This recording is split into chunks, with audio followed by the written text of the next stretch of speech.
Nah, kalau mau jadi orang Arabi itu Al-Quran. Kalau mau jadi Arab, nah pelajari nih tingkah lakunya Arab apa aja. Ada yang baik, ada yang buruk, namanya Arab. Kalau Arabi baik semua. Kalau Arabi baik semua. Kalau Arab ada yang baik, kebanyakan buruk. Kenapa? Namanya orang pedalaman, kurang pendidik.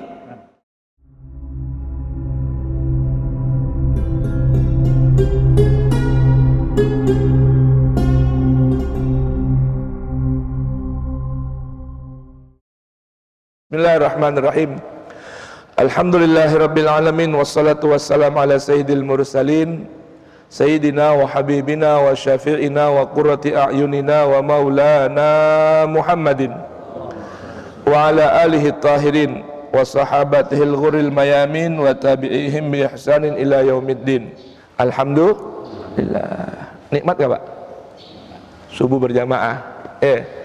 Habis subuh kita baca Yasin, betul? Habis Yasin kita baca surat Tabarak. Udah nggak ada lagi nikmat seperti itu. Ya, fabi ayyi ala'i rabbikuma tukadziban. Nikmat mana lagi yang kalian mendustakan coba? Berapa banyak orang yang udah pasang alarm di handphonenya? Berapa banyak orang yang mendengarkan panggilan azan subuh berkumandang? Ya, tapi Allah nggak berikan taufik, keringanan melangkahkan kaki ke masjid. Ada nggak? Banyak. Bangun aja susah. Bangun aja susah. Bangun aja susah. Udah mau bangun sholat subuh udah bagus banget ya. Ini kita dapat bonus ini, diberikan taufik ke masjid sholat subuhnya, betul nggak? Tadi saya nyampe sini udah pada ada jamaah berapa orang di sini. Berarti berangkat dari rumah sebelum azan subuh berarti. Taufik tuh, ya. Taufik untuk berbuat taat. Alhamdulillah. Nah, sekarang kita buka coba Al-Qur'annya surat Taubah. Kita kemarin sudah sedikit kita pahami tentang Arab. Sekarang kita masuk ke Arab.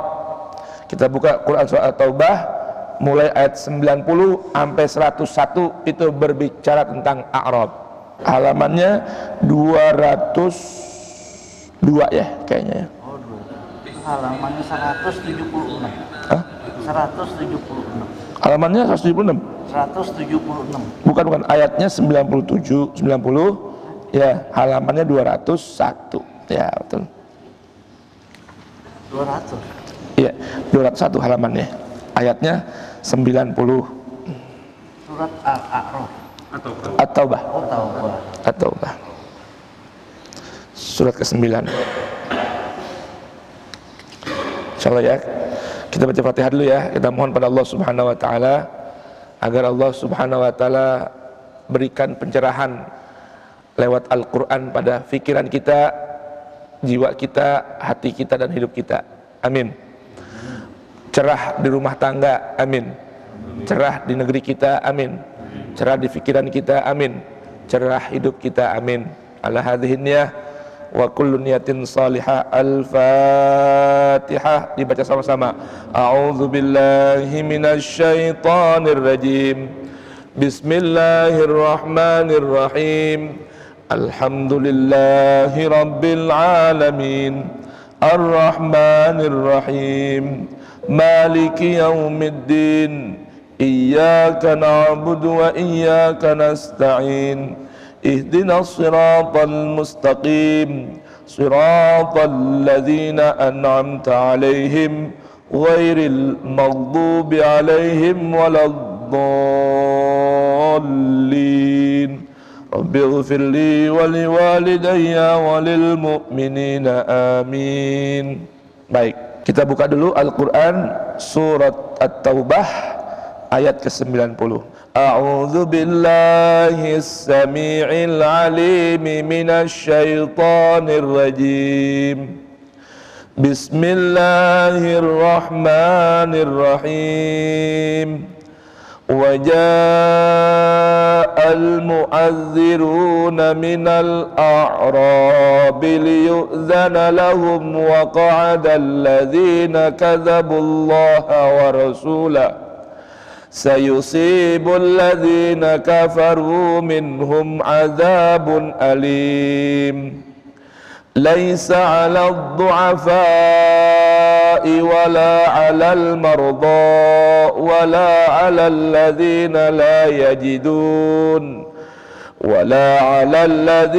لا يجدون ما ينفقون حرج إذا نصحوا لله ورسوله ما على المحسنين من سبيل Wallahu ghafurur rahim.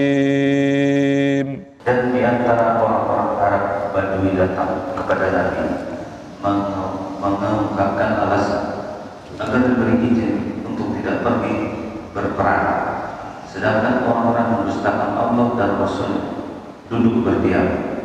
Kelak orang-orang kafir di antara mereka akan ditimpa azabnya pedih. Na'udzubillah.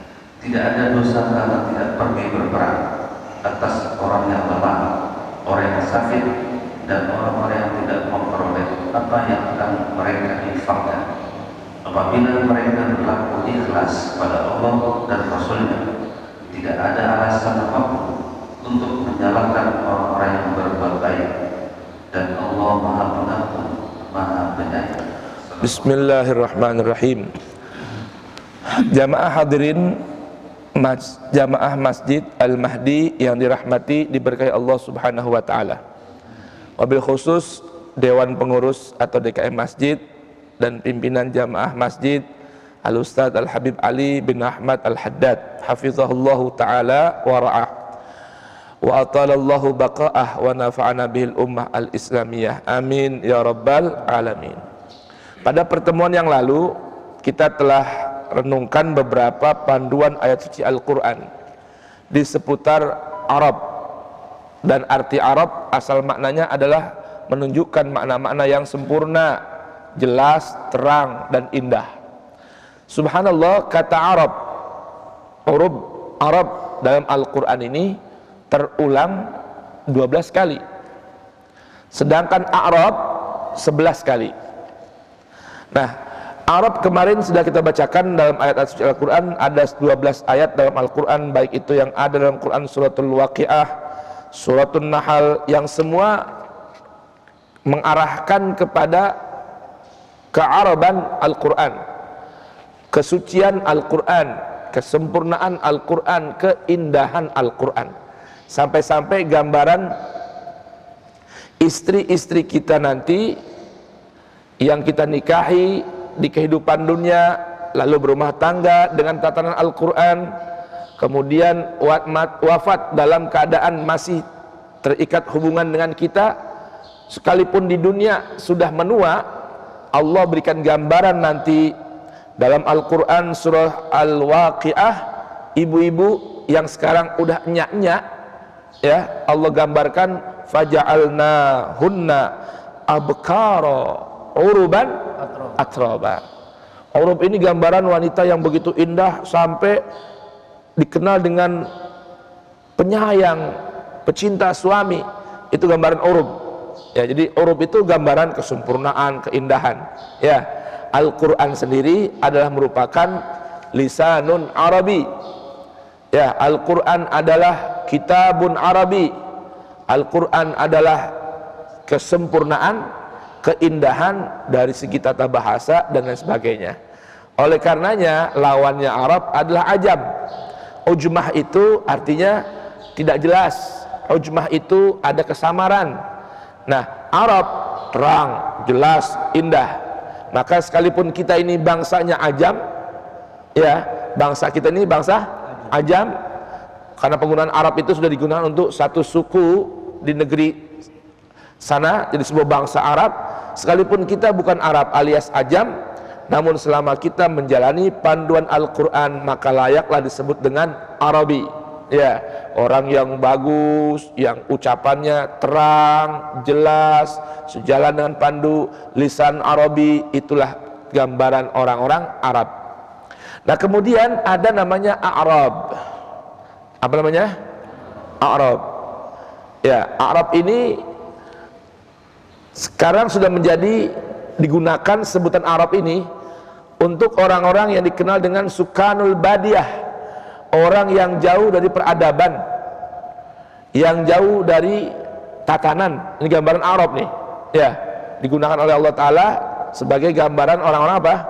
Orang-orang yang hidupnya bukan di masyarakat madani, tapi pola pikirnya, ya, orang yang hidupnya di pedalaman, yang tidak modern, yang tidak beradab. Itu gambaran Arab, ya. Kalau Arab digunakan juga untuk apa? Penggunaannya anak keturunan Nabi Ismail, itu namanya Arab. Kalau Arab digunakan saat itu oleh Al-Quran untuk menggambaran orang-orang yang tinggal di pedalaman, ya, atau orang yang tinggal di perkotaan tapi pola pikirnya jumud, pola pikirnya pedalaman, pola pikirnya tidak maju. Itu gambaran namanya Arab, ya, gambar namanya Arab itu, ya. Nah, diantaranya apa ini?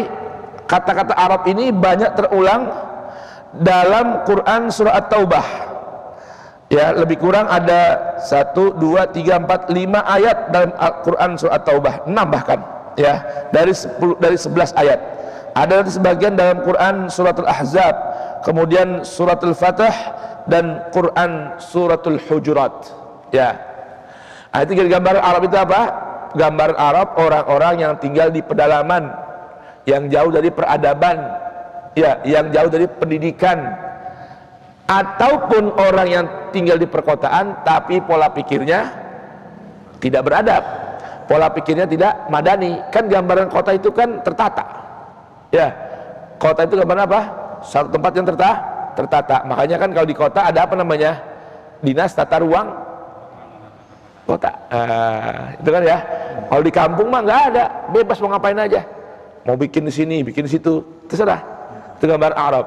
Tapi ada orang yang tinggal di kota tapi pola pikirnya pedalaman. Nah, kalau bahasa di Sumatera namanya itu suku anak dalam, ya, suku anak dalam, yang tinggalnya semaunya, entah di puun, ya, entah dibikin tenda, entah dibikin gubuk, nggak pakai aturan, pokoknya seenaknya, apa namanya, rasanya aja. Nah, kalau yang namanya orang-orang kota, ya, Arabi, nah itu orang-orang yang hidupnya tertata, hidupnya rapi, ya, hidupnya terurus, ada manajemen, ya, baik ruangnya, tempatnya, jiwanya, dirinya.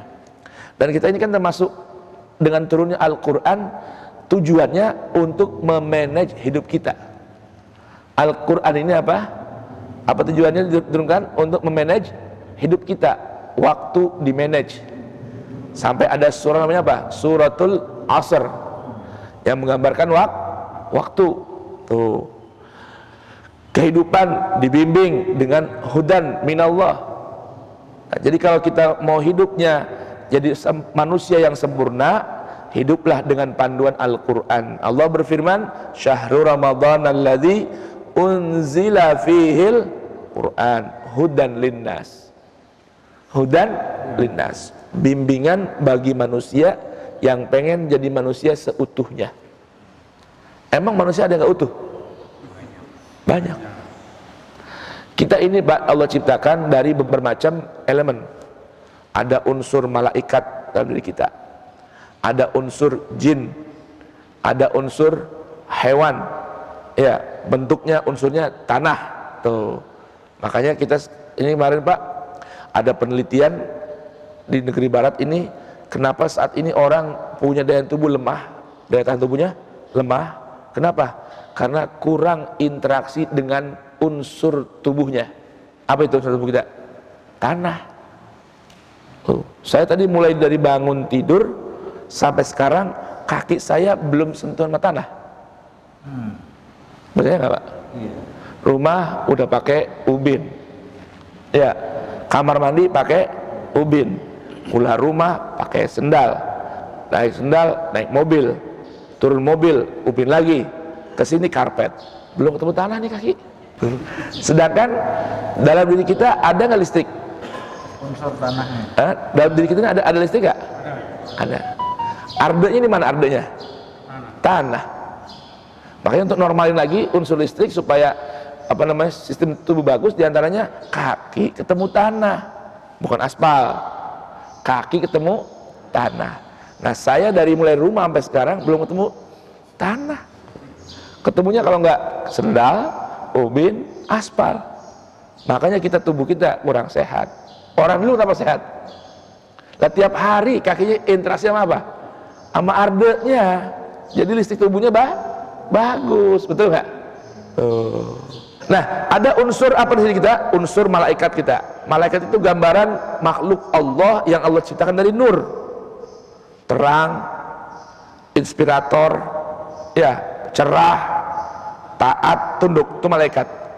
Itu dalam diri kita ada tuh unsur itu. Makanya kita bisa hormat sama orang tua, hormat sama guru, hormat sama atasan, sayang sama bawahan, malaikat. Dalam diri kita ada unsur jin yang Allah ciptakan dari apa? Nar. Malaikat nur, jin dari nar. Tuh, api. Ada nggak unsur apinya kita nih? Ada.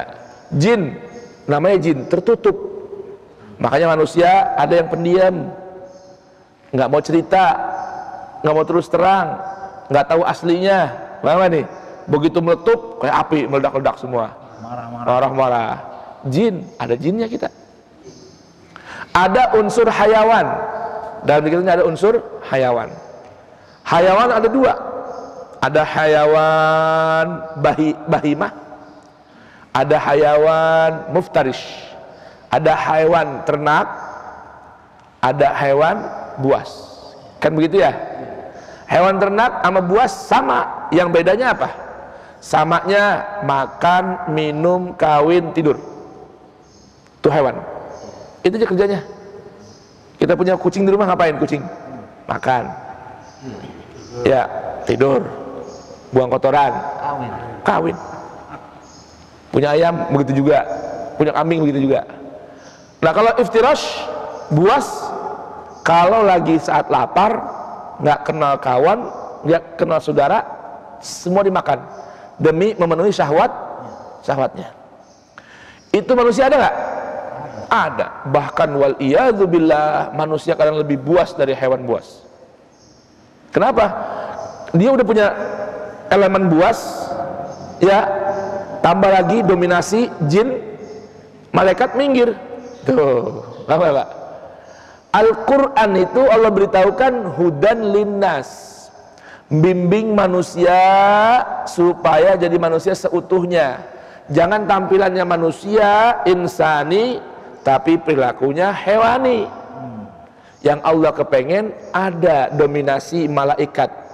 Yang Allah katakan wa ma khalaqtul jinna wal insa illa liya'budun. Supaya benar-benar ngabdi, maka dominasi unsur malaikatnya harus dominan. Bagaimana cara dominan? Malaikat kerjanya ada yang Allah ciptakan, mulai Allah ciptakan sampai akhir sujud aja. Ada yang Allah ciptakan dan berikan tugas perannya bertasbih aja. Tuh. Alam semesta raya, Bapak coba lihat, bukalah ayat-ayat Al-Quran yang berkaitan dengan semesta alam. Langit, bumi, burung-burung, hewan, dedaunan, angin, udara. Allah ceritakan dalam Al-Quran semua makhluk Allah kerjanya. Yusabbihu lillahi ma fis samawati wa ma fil ard. Burung nih tasbih, udara bertasbih, pohon bertasbih, daun bertasbih, rumput yang bergoyang bertasbih, tanah bertasbih, ikan bertasbih, semua makhluk Allah bertasbih. Nah, sedangkan kita ini kan unsur dari tanah bertasbih. Nah, kalau kita punya jiwa, punya diri, ikut alam, ya, seimbang, harmoni dengan alam, maka bisa tuh diri kita menjadi manusia seutuhnya. Tuh. Kalau ngikutin jin, repot. Namanya jin, tertutup. Namanya jin, di situ ada setan grupnya, ada iblis grupnya tuh, dari masa jin semua. Nah, udah, jadi diri kita berantakan dah. Tuh. Bisa paham kira-kira Pak ini? Ya, ini kita pahami dulu nih supaya kita ngerti. Nah, subhanallah, dalam Al-Quran terdapat dalam surah Az-Zukhruf ayat ketiga, Allah beritahukan inna ja'alnahu qur'anan arabiyyan la'allakum ta'qilun. Sungguh kami jadikan, ya, Al-Quran itu sebuah bacaan yang Arabi, sempurna, indah, la'allakum ta'qilun, supaya kalian mampu berakal. Nah, Allah beritahukan nih, supaya hidup kita sejalan dengan akal yang Allah ciptakan. Akal itu sesuai dengan panduan Tuhan, ya. Allah bilang pegang Al-Quran. Kalau mau jadi apa? Orang yang Arabi. Kalau kita mau jadi orang Arabi, orang yang sempurna perilakunya, bagus tutur katanya, indah urusannya, pegang Al-Quran, supaya hidup kita sejalan dengan panduan akal. Karena akal itu Allah ciptakan sejalan dengan panduan Allah. Karena Al-Quran Allah turunkan untuk makhluknya yang berakal. Tuh. Jadi itu namanya aksiomatis, akal tuh nggak bakal tabrakan sama Al-Quran. Kenapa? Karena memang pasangannya seperti handphone sama buku manualnya, mobil sama buku panduannya. Kira-kira tabrakan nggak antara mobil sama buku panduannya? Tabrakan nggak? Nggak bakal tabrakan. Di buku panduan diatur sekian kilometer oli ganti, betul nggak? Sekian pemakaian filter oil oli ganti, sekian pemakaian rem harus ganti, semua udah diatur. Kalau disejalan sama buku panduan, mobilnya sehat ya? Sehat. Hidup juga begitu. Manusia ini Allah turunkan Al-Quran untuk ngatur kehidupan kita. Maka akal manusia yang Allah ciptakan untuk mengatur kehidupan supaya nggak terjebak, supaya nggak salah, itu pasti sesuai dengan Al-Quran. Nah, makanya Allah bilang tadi, inna ja'alnahu qur'anan arabiyyan la'allakum ta'qilun. Nah, kalau mau jadi orang Arabi itu Al-Quran. Kalau mau jadi Arab, nah pelajari nih tingkah lakunya Arab apa aja. Ada yang baik, ada yang buruk, namanya Arab. Kalau Arabi baik semua. Kalau Arabi baik semua. Kalau Arab ada yang baik, kebanyakan buruk. Kenapa? Namanya orang pedalaman, kurang pendidikan. Nih contoh ayatnya. Kerjaan mereka gampang digosok-gosok oleh orang kafir, gampang dihasut-hasut oleh orang munafik. Ini Arab nih, orang Arab, bukan Arab tapi Arab. Itu kalau bahasa kita, bahasa gaulnya apa ya? Dasar kampungan loh. Nah, itu sebutan bagus apa jelek? Kampungan loh. Bagus apa jelek? Kenapa kampungan salah? Orang kampung salahin? Emang orang kota nggak ada yang jelek? Ada nggak orang nyela orang dasar orang kota? Ada nggak gitu? Nggak ada kan? Ada yang kurang bagus, tingkah laku, dasar kampungan, kan itu ya? Orang udik loh, orang udik katanya. Itu namanya Arab tuh, udik. Kampungan itu Arab. Ya. Gambaran orang kota itu tertata. Tuh. Kalau orang udik asal-asalan. Tuh. Pikir tampang doang lo kota, ya. Tapi lagunya kampungan. Itu ya. Kalau dulu bahasa bokir, tahu nggak bahasa bokir, Pak? Ya kan? Emang sih dari depan tampilannya kota. Pas buka pintu Kebayoran katanya. Begitu Kebayoran. Tahu nggak Kebayoran? Kenapa dulu diolok-olok tuh Kebayoran? Dulu Kebayoran itu tempat saya udik, tempat pembuangan sampah. Kalau sekarang ini apa namanya nih? Bantar Gebang. Dulu Kebayoran itu sama Belanda dibikin tempat apa? Tempat velbak, tempat buang sampah. Nah, velbak tuh. Iya, tampilan boleh kota. Nah, kota nih, Bali asli tuh. Tinggalnya mana? Kuitang tuh, Pasar Baru tuh orang kota tuh. Saya udik tuh, Kebayoran. Tenabang tuh, ya kan? Jadi tongkrongan doang kayak orang kota. Aslinya mah Kebayoran, begitu katanya. Jelek banget Kebayoran loh sebenarnya, Pak. Kampung, tempat buang sampah. Tuh. Itu gambaran begitu. Namanya Arab. Kalau orang kota terdidik, madani, pikiran bagus namanya Arabi. Arab. Kalau orang kampung namanya Arab. Lihat ini perilakunya diantaranya. Apa dia kerjaannya? Quran surah At-Taubah ayat 90. Apa kata Allah? Wa ja'al mu'adziruna minal Arab. Minal A'rab. Jadi ini dulu ada perintah tentang peperangan. Ini kan surat At-Taubah cerita tentang perang, tentang orang munafik, ya, orang-orang yang punya standar ganda dalam beriman. Ini isi Quran surat At-Taubah.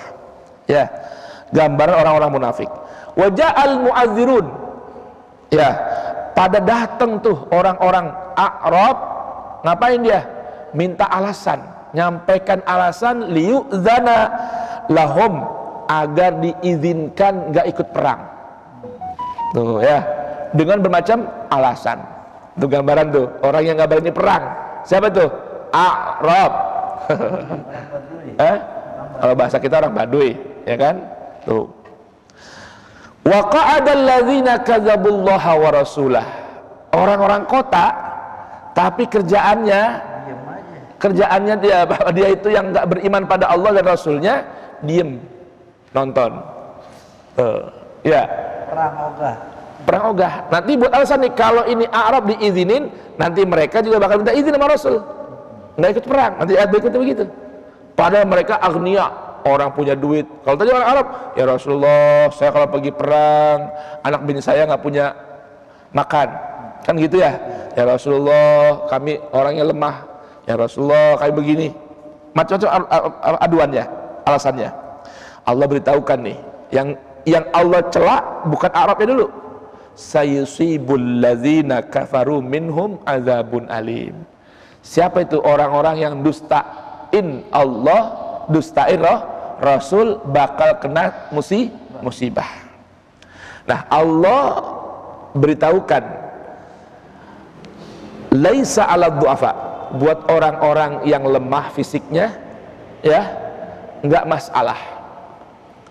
Siapa lagi? Wala 'alal marda, begitupun orang-orang yang sakit. Wala 'alal ladzina la yajiduna ma yunfiqun, juga orang-orang yang enggak punya kemampuan dana untuk berperang, harajun, enggak kena dosa, enggak kena masalah apa-apa, alias diizinkan. Tuh, idza nasahu lillahi wa rasulih, apabila memang mereka benar-benar tulus ucapannya, tulus alasannya karena Allah dan Rasul.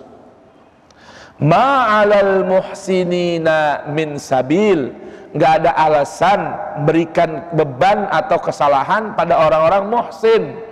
Siapa itu orang muhsin? Orang yang nggak mampu tapi mau berusaha, apa daya, kemampuan nggak ada, lemah fisiknya, sakit, nggak punya uang. Kan perang kudu bawa dana, betul nggak? Perang pakai duit nggak? Pakai biaya nggak? Pakai biaya. Ninggalin istri di rumah, sisa tinggalin duit. Ya perang 3 bulan, nggak, coba bayangin. Di rumah tinggalin apa? Kalau nggak punya, kata Rasulullah, nggak apa-apa. Yang punya kewajiban perang orang yang sehat, yang kuat, yang punya duit. Oh ya, itu yang punya kewajiban perang. Orang yang lemah nggak apa-apa. Baik. Wallahu ghafurun rahim. Baik. Nanti di ayat 93 Allah beritahukan, innamas sabilu 'alal ladzina yasta'dzinunaka wa hum aghnia. Yang kena dosa, yang kena kesalahan, orang yang minta izin gak ikut perang padahal mereka orang yang punya, orang kaya, badannya kuat, ya, kagak penyakitan, duitnya juga ada. Radu bi an yakunu ma'al khawalif, mereka lebih senang milih gak berangkat perang bersama orang-orang yang gak mampu dan yang diizinkan oleh Rasul untuk gak ikut berperang. Apa kata Allah? Nih hukumannya, wa taba'allahu ala qulubihim fahum la ya'lamun. Allah setempel hatinya. Ini punya orang-orang apa nih? Orang-orang Arab, tapi kota perilakunya Arab. Orang-orang munafik yang Allah tutup hatinya, nggak bisa menerima kebaikan dari Allah dan Rasulnya. Tuh, jadi gambarnya apa sih? Kalau kita punya kemampuan, jangan pura-pura nggak punya. Nanti akibatnya hatinya dikunci sama Allah. Tuh. Ya, baik. Ini satu contoh ayat yang A'raf. Ada lagi nggak? Ada ayat 97. Ya. Ini cerita orang munafiknya kita lewatin aja karena ini panjang ya. Kita masih ingin memahami tentang contoh orang-orang A'raf. Ayat 97. Allah berfirman, siap-siap terjemahnya. Al-a'rabu asyaddu kufran wa nifaqan wa ajdaru alla ya'lamu hududa ma anzalallahu ala rasulih wallahu alimun hakim. Ayo baca. Orang-orang Arab Badui itu lebih kuat kekafirannya dan kemunafikannya, dan sangat wajar tidak mengetahui hukum-hukum yang diturunkan Allah kepada Rasulnya. Allah mengetahui, Maha Bijaksana. Lihat ini gambaran orang udik. Jadi kalau tadi kan terjemahnya orang Arab Badui, ya itu Arab udah bener bagus, cuman Badui terlalu kampung. Ya, kalau Arab itu apa? Gambar orang-orang yang apa? Cendikia.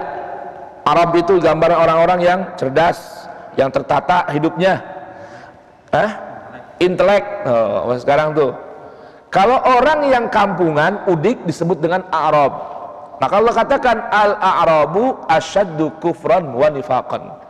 Orang-orang udik memang lebih kuat kekufurannya dan kemunafikannya. Kok begitu? Allah pilih kasih? Enggak, itu rata-rata orang udik begitu. Maka Allah bilang wa ajdaru alla ya'lamu hududa ma anzalallahu ala rasulih. Maka mereka layak begitu karena banyak belum tahu, kurang pendidikan. Alla ya'lamu, kurang pendidikan, kurang pengetahuan tentang apa? Tentang batas-batasan apa yang Allah turunkan pada Rasulnya. Ya wajar, pendidikan belum sampai merata. Tuh, di pegunungan. Maka jangan heran jamaah sekalian, kadang-kadang ya, ini faktanya kita lihat nih. Orang yang kampung di negeri yang sudah modern kayak gini, baru masuk listrik, ya, lebih kaget ketimbang orang kota yang perlahan-lahan teknologi masuknya. Percaya nggak kira-kira? Saya mau tanya nih sekarang, ini handphone sampai ada jadi smart kayak begini, ini berurutan nggak? Berurutan nggak? Coba zaman yang aki-aki nih, baba aja, baja asli dulu pertama kali ada apa alat kita nih yang taruh di samping nih? Iya. Pager. Pager bisa buat telepon nggak? Nggak. Nerima pesen. Sebelumnya telepon dong, telepon yang pakai diputar tuh, kalau diputar krek gitu ya, ganti tombol, betul nggak? Abis itu pager, oh semua orang pengen punya pager, bener nggak? Ya kan? Keren banget itu, datang pesen. Wow. Waduh, pakai rantai, dipakai rantai tuh. Nah, itu pager tuh, ya kan? Pager mulai hilang diganti sama apa? Hah? Telepon yang gede tuh, oh, AT yang gede tuh, yang ini segini nih antenanya, wah kita bawa-bawa tuh, ya kan? Keren banget tuh, yang buat nimbuk anjing bisa tuh, bukan? Keren banget tuh. Oh, udah gitu, lagi lapar, assalamualaikum, taruh, wah udah keren banget tuh, nah gitu kan, deh gitu kan, udah paling keren-keren semua tuh. Nah, ada lagi pindah telepon mobil, itu kan? Ini di mobil nih, taruh. Nah, mulai itu hilang. Dari mulai gede, kecil, berwarna, belum berwarna tuh, SMS-nya belum berwarna, datang lagi, kembang lagi. Nah, itu kita berurutan tuh sampai smart. Di kampung pedalaman, begitu listrik masuk, kaget semua, datang handphone. Akhirnya tuh ya Pak, orang kampung sekarang bisa lebih buruk perilakunya ketimbang orang kota. Kebebasan seksnya, tingkah lakunya, kenapa? Karena kaget dia. Yang begini-gini kaget. Kalau kita kan enggak. Itu bedanya itu. Makanya ini Allah bilang al-a'rabu asyaddu kufran wa nifaqan. Sekarang ada ungkapan lebih jujur orang kota ketimbang orang desa. Kenapa? Orang kota pendidikannya berurut, akhirnya dari desa sekolah ke kota, kan gitu ya. Nah, itu gambaran Al-Quran tuh, realnya begitu. Wa ajdaru, yang pantas begitu. Karena apa? Allah ya'lamu, mereka banyak yang belum tahu hududa ma anzalallahu ala rasulih, batasan-batasan tentang penjelasan Allah yang Allah turunkan pada Rasulnya. Kan turun di mana? Di kota kan, Mekah, ya kan? Pedalaman belum turun. Maka nanti dalam Quran surat Al-Hujurat Allah kasih gambaran lagi. Qalatil a'rabu amanna. Berkata orang-orang udik, orang-orang pedalaman, kami telah beriman. Apa kata Allah? Qul lam tu'minu. Kata Allah Ta'ala, bilangin Rasul, kalian belum beriman. Walakin qulu aslamna. Ucapkanlah kami baru masuk Islam. Walamma yadkhulil iman fi qulubikum. Iman belum sampai ke hati kalian.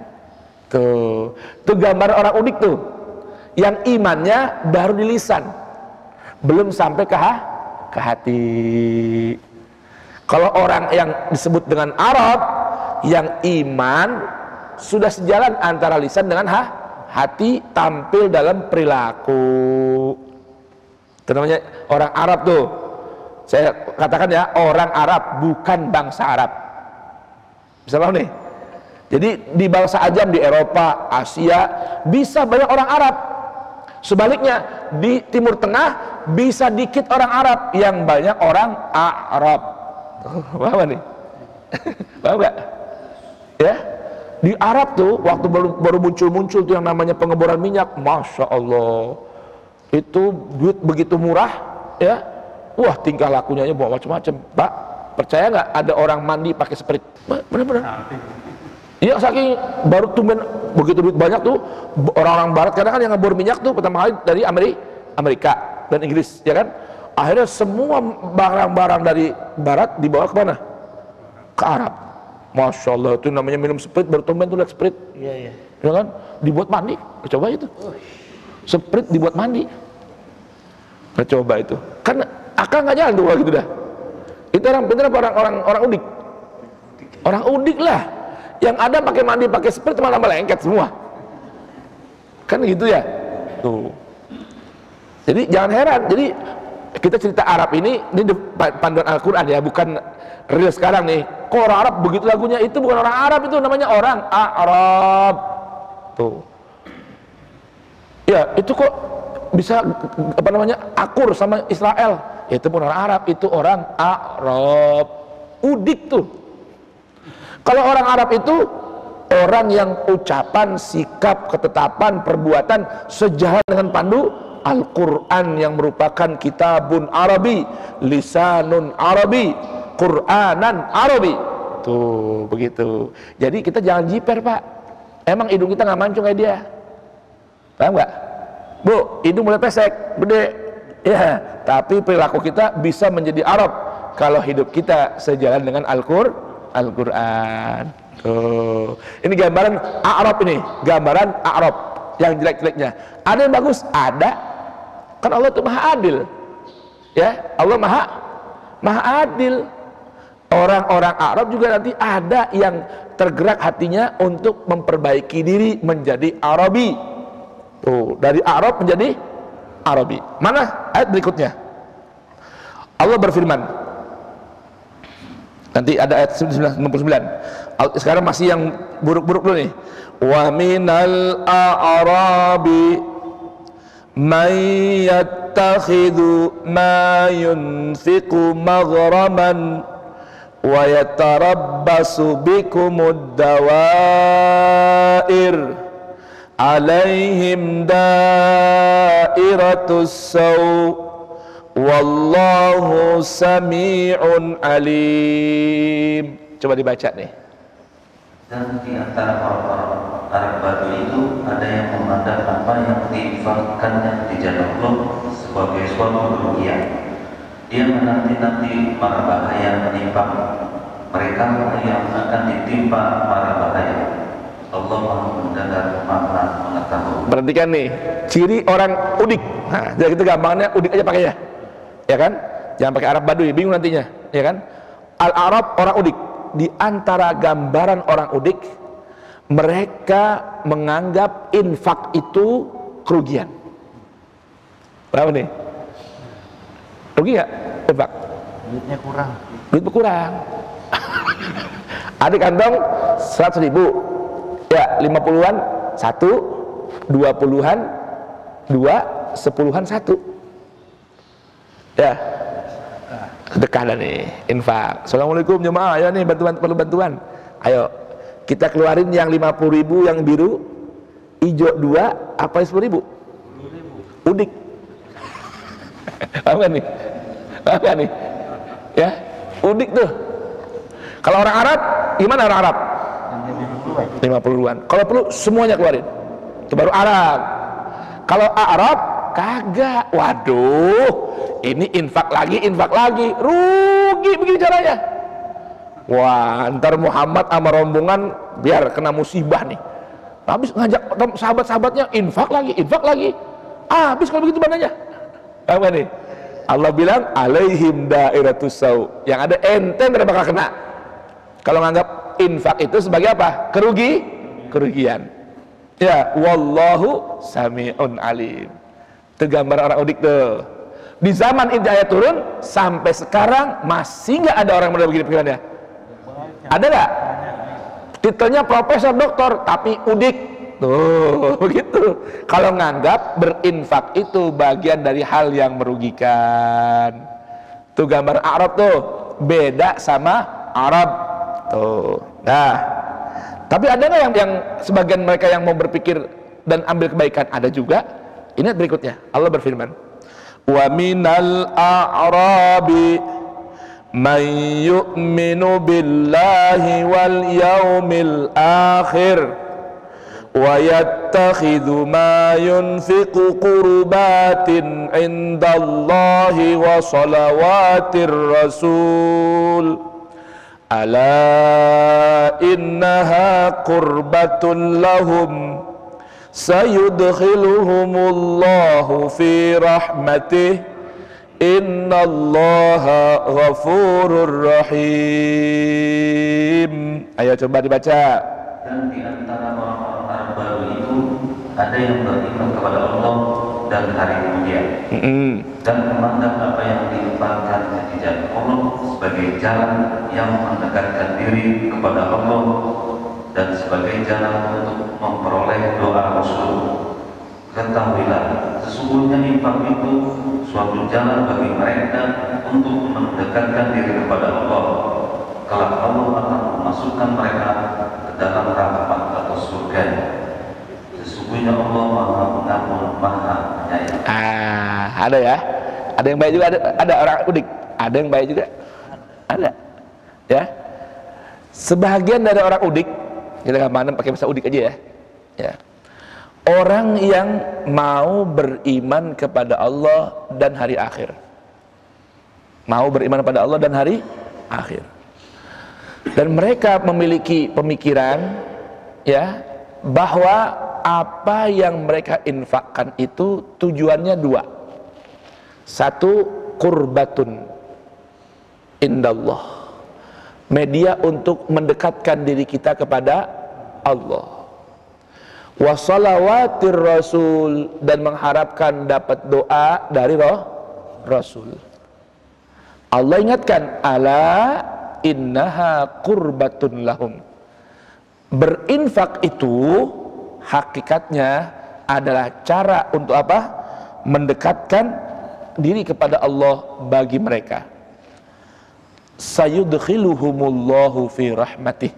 Orang-orang Arab nih sekalipun udik, tapi kalau mau memilih ini, beriman pada Allah, iman pada hari akhir, dan tulus dalam berinfak, Allah akan masukkan mereka dalam rahmat Allah subhanahu wa ta'ala. Tuh, jadi kalau nggak mau dianggap udik, apa ya caranya? Iman pada Allah, iman pada hari akhir, dan berinfak. Jamaah sekalian, kenapa sih kalau iman sama Allah mesti digandeng sama hari akhir? Coba dah, ya, urusan kata-kata iman kepada Allah mesti disandingkan sama hari akhir. Jamaah sekalian, ciri orang yang beriman kepada Allah itu punya obsesi dan pemikiran visioner jauh ke depan sampai hari akhir. Coba tuh, kiamat dah. udah hari akhir dah, lebih dari kiamat lagi dah. Kalau kiamat masih di sini, nanti hari akhir. Kenapa dibilang hari akhir? Karena di hari itu nggak ada lagi perputaran malam. Kan hari nih, namanya hari itu kapan sih? Dari mulai subuh sampai terbenam matahari. Malam itu dari mulai terbenam sampai terbit matahari, terbit fajar. Nah, disebut hari akhir, di hari itu udah lagi nggak ada namanya perputaran waktu, yang ada hanya siang, nggak ada lagi malam. Itu namanya hari yang akhir. Kiamat dah. Setelah kiamat. Kalau kiamat masih pintu buat menuju hari akhir. Ini hari akhir nih. Udah lagi nggak ada perputaran. Yang ada cuman siang doang. Tuh. Itu orang beriman tuh cirinya. Nah, orang Arab, Allah Maha Adil, nggak cuman orang kota yang punya pikiran visioner. Orang udik ada nggak orang kampung yang pikiran visioner? Ada. Walaupun sedikit dari sekian banyak ayat terulang tentang Arab, inilah yang menunjukkan kebaikannya. Jadi banyakkan orang Arab itu apa? Gambar orang-orang yang pikirannya sempit. Kalau orang Arabi pikirannya visioner, melampaui batas waktu. Tuh, itu ciri orang beriman. Orang beriman nih ketika berinfak, makanya kan digantikan tuh iman pada Allah, hari akhir sama infak. Biasanya itu iman pada Allah, hari akhir sama infak. Kenapa? Orang yang beriman kepada Allah, dia hanya punya obsesi balasan amal solehnya, balasan infaknya bukan di dunia, tapi nanti. Kan Pak, hari akhir jauh banget Pak. Hari akhir, oh, jauh banget Pak. Hari kematian aja belum, hari di alam barzah belum, hari kebangkitan belum, hari kiamat belum lagi. Ini hari akhir. Kapan hari akhir? Setelah kiamat, kebangkitan, proses interogasi, kemudian hisab, kemudian ketetapan. Itulah namanya hari akhir. Jauh. Jadi kalau orang yang berinfak tujuannya biar dipuji, udik. Tuh. Apa nih? Ya, orang yang berinfak kepengen balasan sekarang, Arab. Jadi hablum minallah sama hablum minanas selalu digandeng Ustaz ya.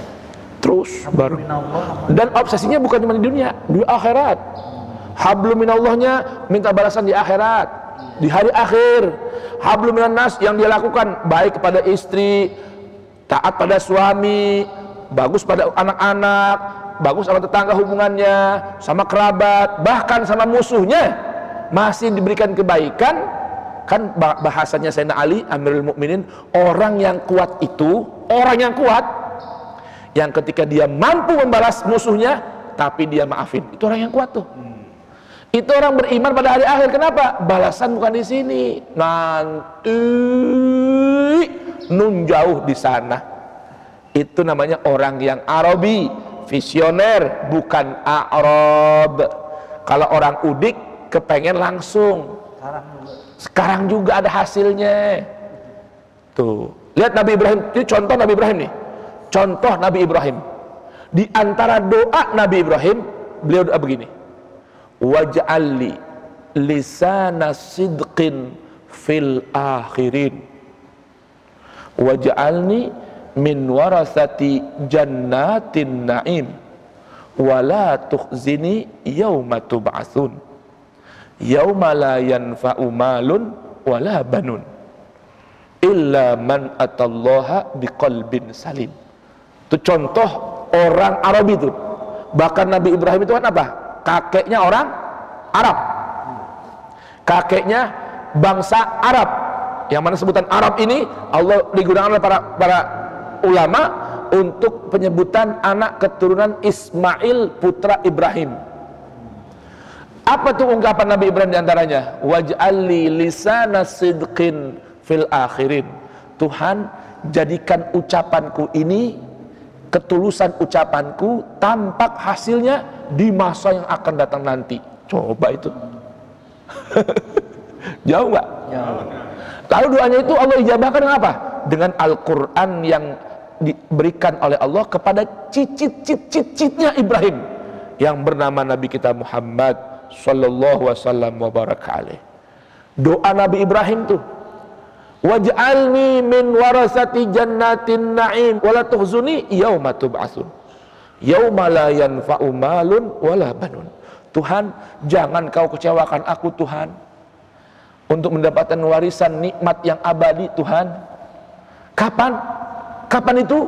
Di hari yang lagi nggak bermanfaat harta dan anak keturunan. Kapan itu? Kapan itu? Di dunia masih manfaat ya? Harta dan anak keturunan masih manfaat. Ada satu hal nanti, punya harta kagak manfaat, punya anak keturunan kagak manfaat, bini banyak kagak manfaat, bini atu-atunya doang kagak manfaat, suami atu-atunya kagak manfaat, anak cucu serendengan kagak manfaat, kecuali orang yang menghadap Allah dengan hati yang selamat. Nanti jauh. Di antara doa Nabi Ibrahim bersama Ismail ketika membangun pondasi Ka'bah, memperbaiki pondasi Ka'bah, apa di antara doanya? Rabbana wab'ats fihim. Tuhan, tolong utus di tengah anak keturunanku nanti ada seorang rasul dari kalangan mereka yang mentilawahkan ayat-ayatmu,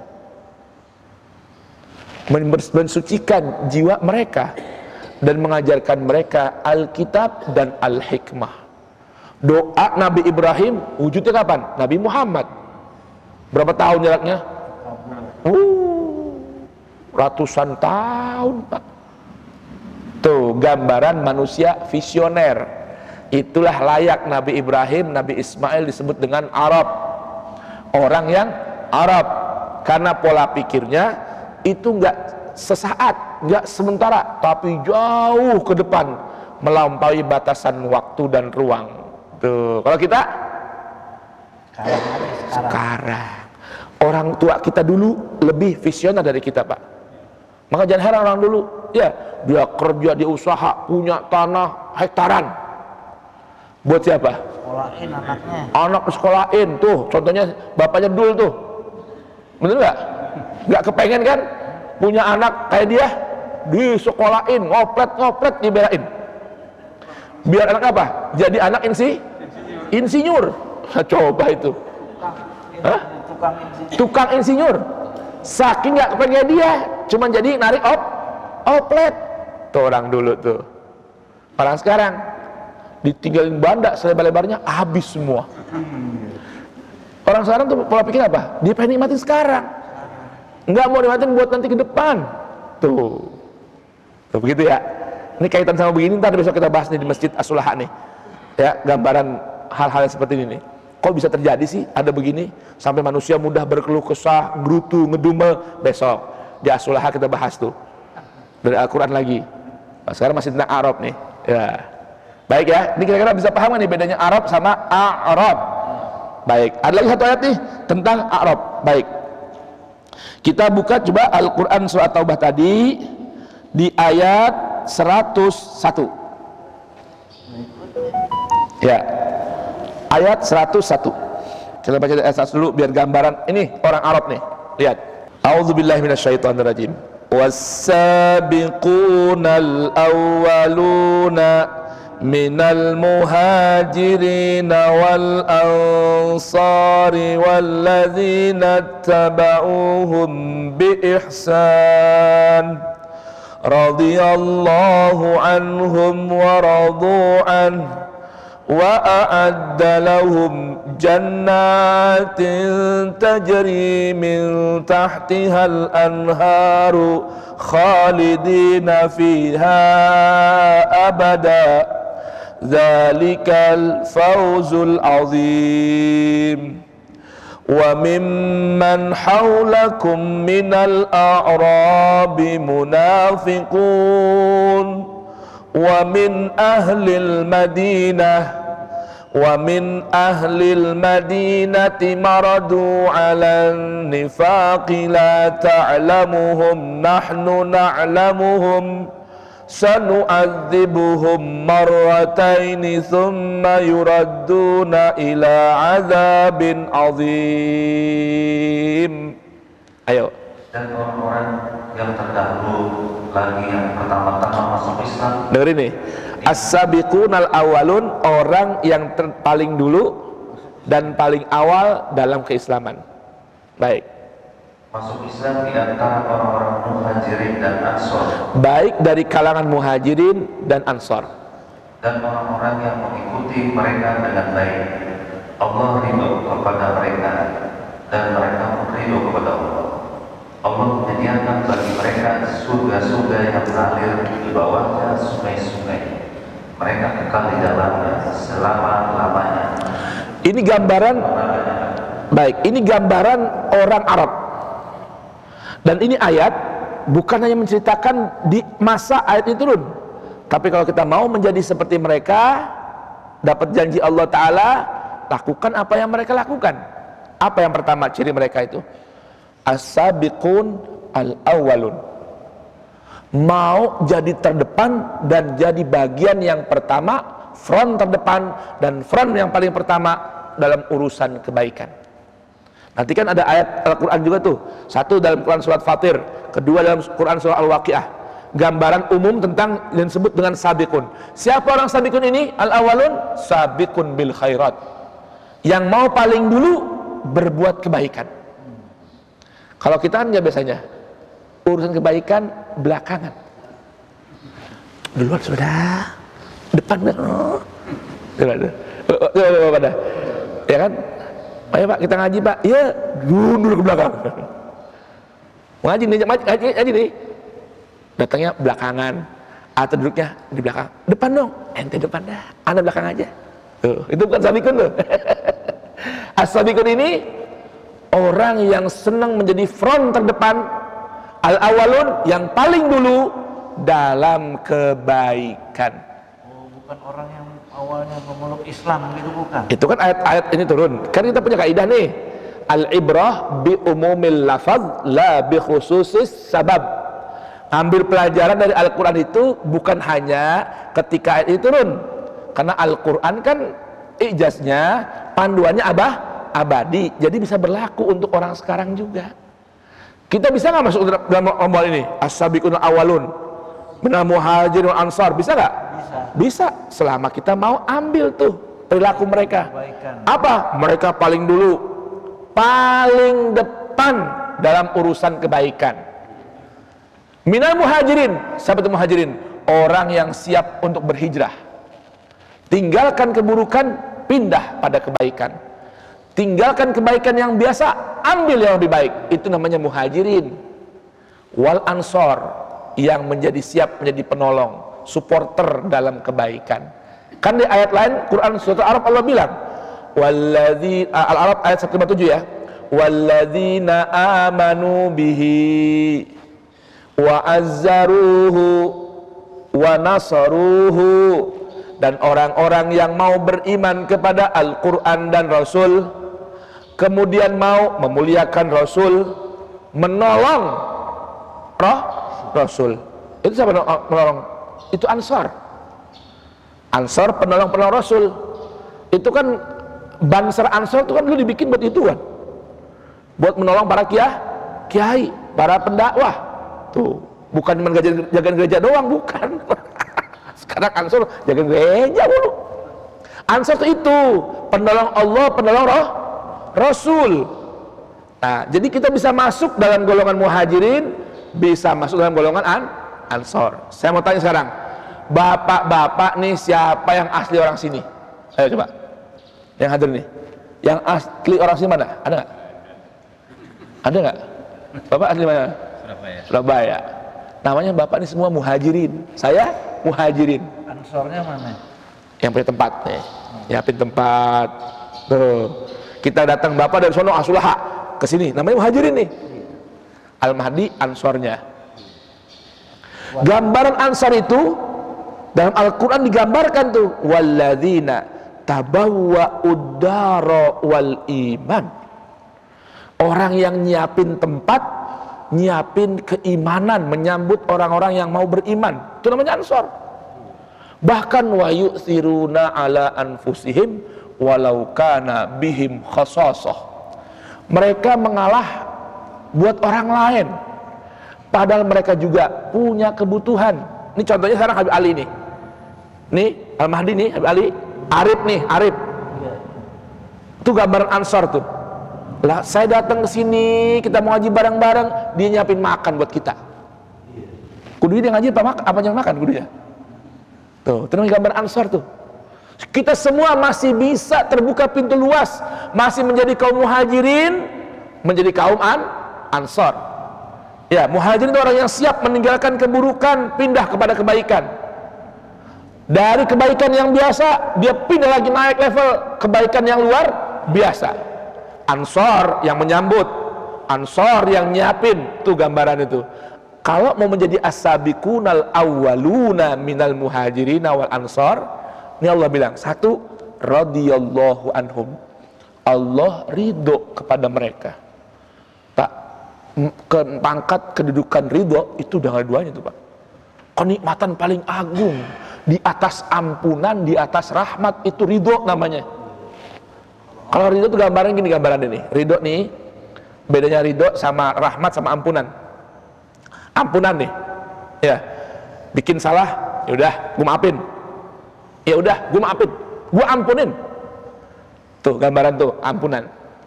Rahmat, mau gue tabok kagak tega gue. Itu namanya rahmat tuh. Kalau ridho, lu mau ngapain aja kerjain semua, gue ridho. Yang baik kerjain, yang gak baik kerjain semua.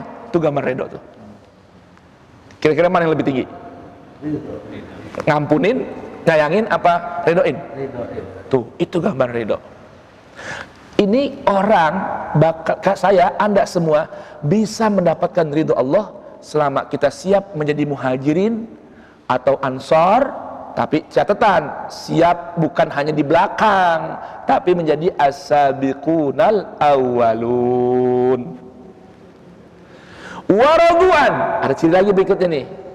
Selain Allah ridho sama kita mau diatur aja apa aja sama Allah Ta'ala, mau dikasih ketetapan bagaimana, mau diberikan apa saja, bahkan yang kita minta Allah nggak berikan, kita ridho sama Allah. Itu gambaran mereka.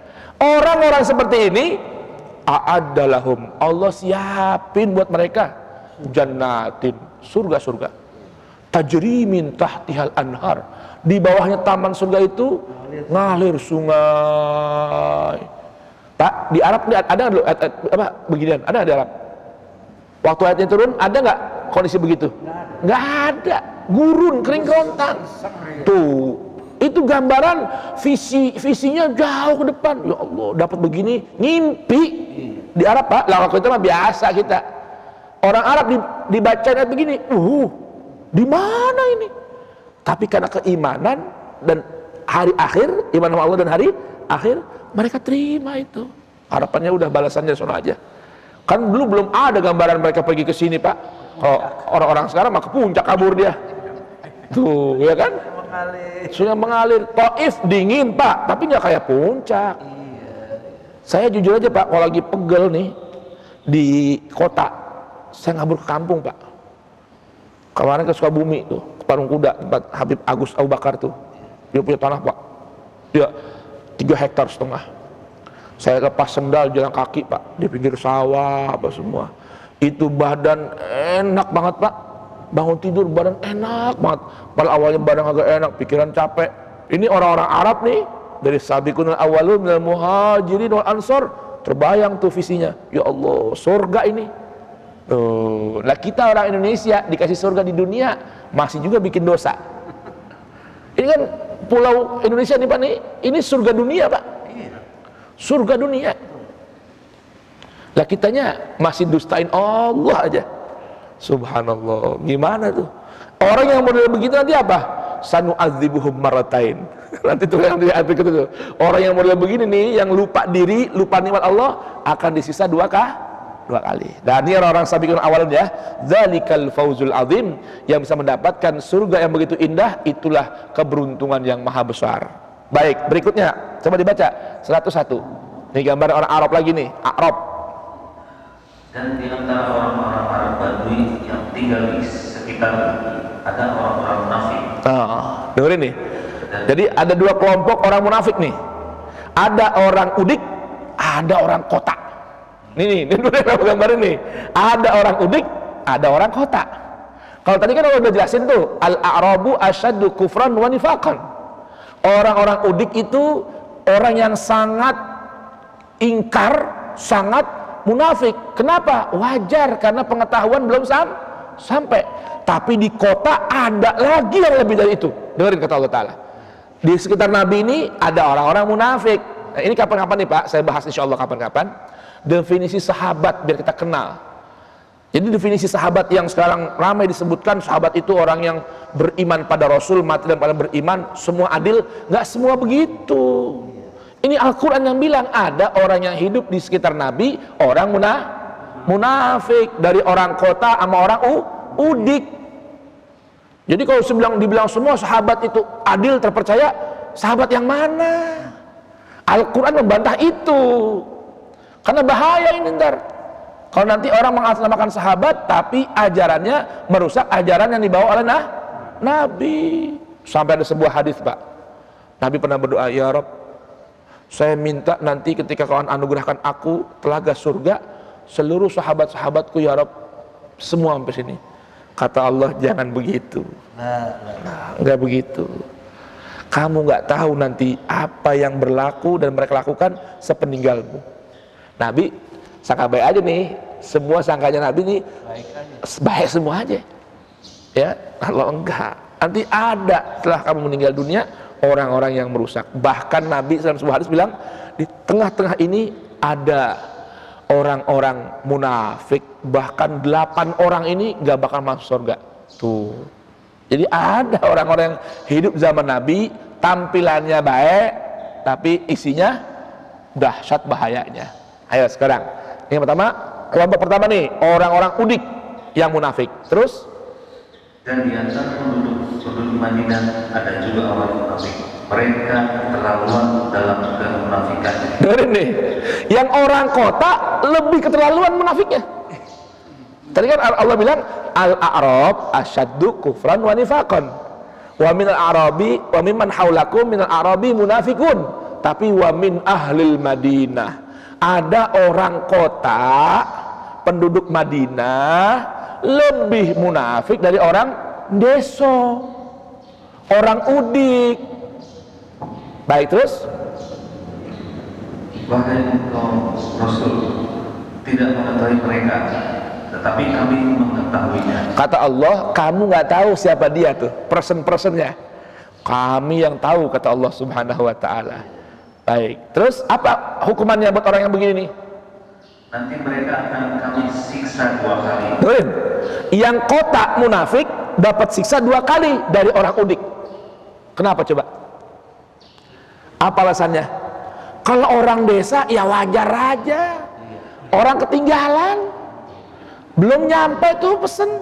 Dan di kota tiap hari ngeliat Nabi, masih juga munafik, disiksa 2 kali.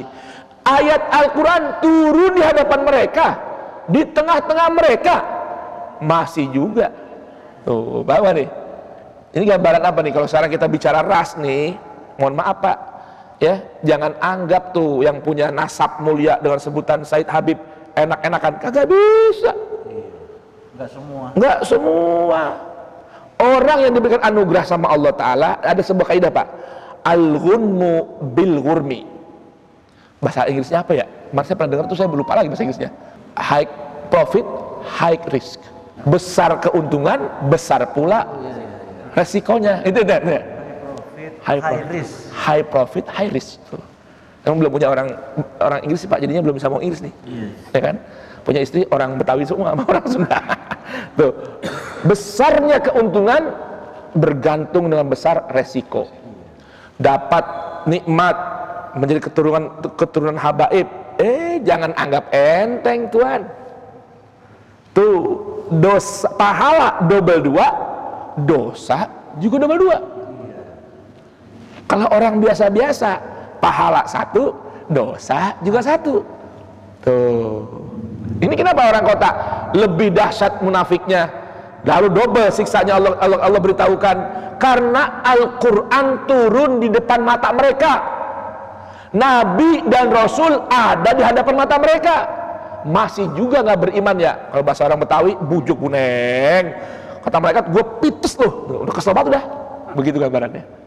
Nah ya, begitu ya. Jadi jangan salah, A'rab itu bukan hanya ada di pedalaman. Di kota orang sekalipun pendidikannya tinggi bisa lebih bahaya, bahkan lebih udik dari orang udik. Tuh, hati-hati tuh. Ya, baik, terus. Nanti mereka akan kemudian mereka akan dikembalikan kepada azab yang besar. Nah, kemudian akan dikembalikan pada ada azab Allah yang begitu besar. Ini gambaran orang-orang A'rab. Tuh, kira-kira udah bisa belum bedain Arab sama A'rab? Bisa ya?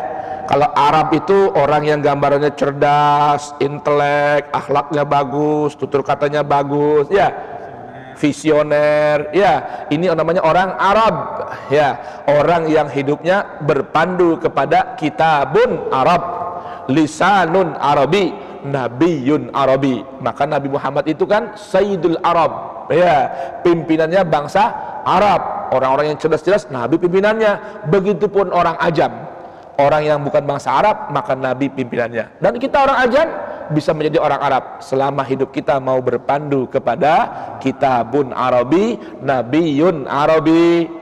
Tapi orang-orang Arab yang rasnya turunan bangsa Arab, tinggal di negeri Arab, bisa menjadi Ajam, bahkan bisa menjadi A'rab kalau hidupnya jauh dari Al-Quran.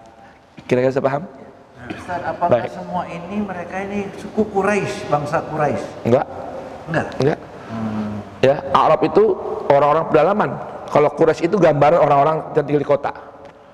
Nah, cuman kalau perilakunya buruk, maka Quraisynya jadi Arab. Gitu. Ya, makanya ada sebuah hadis kan, la fadla baina Arabi wal Ajam. Enggak ada beda antara orang Arab dengan orang Ajam illa bittaqwa. Tuh. Maksud saya Al-Quran ini kan turun ke Nabi, Nabi sampaikan ke bangsanya saat itu, Ya. bangsa Quraisy gitu maksud saya. Nah, Quraisy dan yang lain-lain, ada suku Quraisy, ada suku Yahud, ada bangsa Yahudi, ada suku Hazraj, ada suku macam-macam suku, banyak suku. Bukan hanya Quraisy, bukan. Bukan hanya Quraisy. Tapi di sekitar itu tentunya kan Nabi hidup di mana? Sekitar suku-sukunya. Jadi sudah ada tuh orang-orang yang seperti itu semua. Allah anugerah kita sehat afiat, zahiran dan batinan, badan kita sehat, pikiran kita sehat, ya, dan mudah-mudahan umur kita dianugerahkan usia yang panjang berkah. Kita tutup dengan doa dulu ya. Bismillahirrahmanirrahim. Alhamdulillahirabbil alamin. Allahumma shalli wa sallim ala sayyidina Muhammadin wa ali sayyidina Muhammad. Allahumma habib ilainal Qur'an wa habbibil Qur'an ilaina wa khalliqna bi akhlaqil Qur'an waj'alna min ahlil Qur'an zahiran wa batinan. Allahumma ahyina bil Qur'an wa amitna bil Qur'an wa anis wahsyata quburina bil Qur'an wahsyurna ma'al Qur'an wahsyurna ma'al Qur'an warzuqna syafa'atal Qur'an adkhilna jannah bil Qur'an najjina minan niran bil Qur'an askinna alal jinan bil Qur'an ma'a sayyidina Muhammadin sayyidi ahlil Qur'an. Allahumma ij'alil Qur'an al-azim rabi'a qulubina wa nura sudurina wa absarina wa basairna wa jala'a ahzanina wa dhahaba humumina wa ghumumina wa shifaan li amradina wa asqamina zahiran wa batina wa sa'atan li arzaqina hissan wa ma'na wa qada'an li hawaijina dunya wa ukhra birahmatika ya arhamar rahimin. Wa sallallahu ala sayyidina Muhammadin wa alihi wa sahbihi wa baraka wasallam wa akhiru da'wana alhamdulillahi rabbil alamin. Subhanakallahumma bihamdika asyhadu an la ilaha illa anta astaghfiruka wa atubu ilaik. Wal afu minkum. Wassalamu alaikum warahmatullahi wabarakatuh.